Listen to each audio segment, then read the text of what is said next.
Une nouvelle grève des régies financières autour de l'interprétation de la loi organique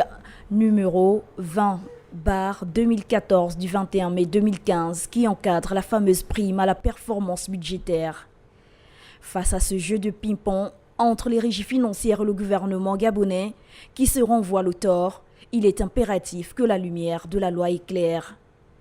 Contrairement à l'ancienne méthode des fonds communs, basée sur la mobilisation classique des ressources, le paiement de la prime à la performance budgétaire est quant à lui conditionné par son financement, tel que le stipule l'article 5 du chapitre 2, intitulé « Du financement et du paiement de la prime à la performance budgétaire ».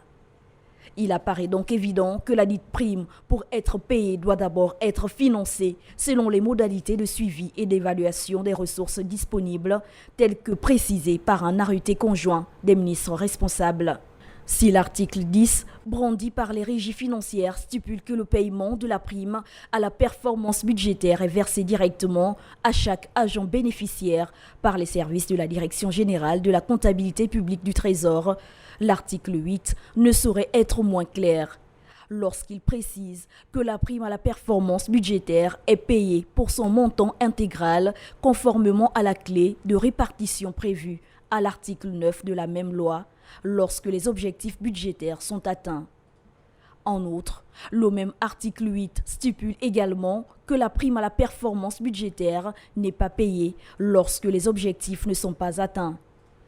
Le gouvernement de la République, qui évoque un déficit budgétaire considérable dû au ralentissement de la croissance économique, prévoit d'importantes mesures d'ajustement structurel à travers le plan d'accélération de la transformation de son économie.